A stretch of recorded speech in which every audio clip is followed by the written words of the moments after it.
लेकिन आज दरअसल पीएसयू बैंकों पर मोतीलाल ओसवाल की एक रिपोर्ट आई जहां पर ज्यादातर बैंक्स जो कवरेज में रख रहे हैं वहां पर टारगेट्स बढ़ाए गए हैं। ऑफ कोर्स फोरफ्रंट पर एसबीआई है, लेकिन एसबीआई के बियॉन्ड भी लाइफ है जहां पर Canara bank, union bank, bank of Baroda सबके टारगेट्स में बढ़त की बात हुई है।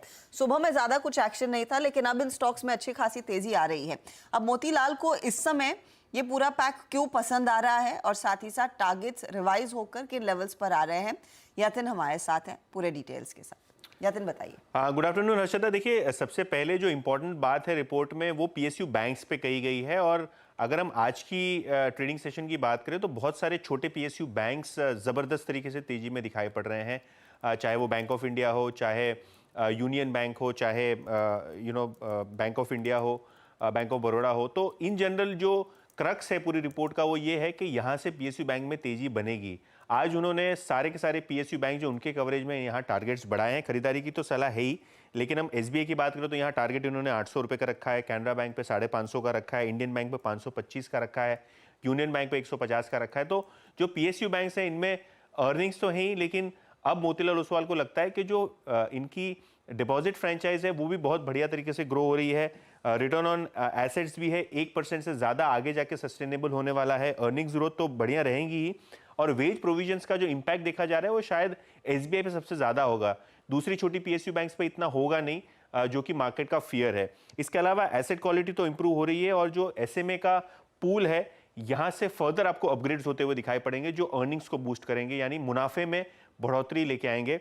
इनफैक्ट जो पीएसबी का अर्निंग पूल है मोतीलाल ओसवाल के हिसाब से लगभग 3 गुना से ज्यादा हो सकता है। जो 57,000 करोड़ का प्रॉफिट था वो अब लगभग 2.25 लाख करोड़ तक पहुंच जाएगा FY26 तक। तो स्ट्रॉन्ग प्रॉफिट ग्रोथ के जो एक्सपेक्टेशंस है उसके चलते आज उन्होंने सभी के सभी बैंक्स के टारगेट्स को अपग्रेड किया है जो उनके कवरेज में है।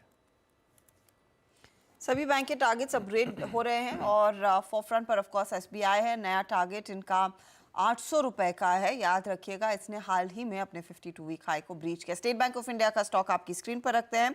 रचना जी बताइए, अगला मूव कितना अग्रेसिव रह सकता है एसबीआई में, क्योंकि आज सुबह में थोड़ा सा हेजिडेंट था लेकिन कैचअप किया है। जी, एसबीआई सुबह हेजिटेंट होने के बाद इंपॉर्टेंट सपोर्ट से उसने मूव शुरू किया है और सुबह लगता है रचना जी से संपर्क टूट गया। ये बड़ी बड़ी दिक्कत हो रही है आजकल। सारे लिंक्स कभी कभी बीच में फ्रीज हो जाते हैं।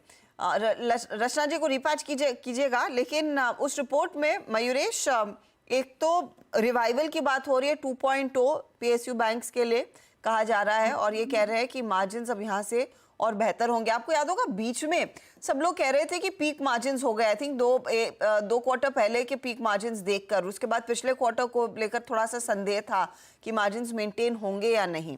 अब क्या लग रहा है? नहीं, अच्छे लग रहे हैं। और एक चीज जो इनके फेवर में हर्षदा जी है, वैल्यूएशंस। तो even after the run up valuations अभी भी काफी बैंक्स के 1 टाइम बिलो बुक है, जो एक कॉन्फिडेंस देती है medium to long term investors को। दूसरी चीज आप ये देखिए, जो डिपॉजिट अक्रीशन हुआ है, obviously from an asset liability management perspective, क्योंकि ब्याज दरें डिपॉजिट्स पे बढ़े हैं, निम्स में थोड़ा कॉम्प्रेशन देखा गया है और शायद ये बरकरार रहे 1-2 तिमाहियों तक।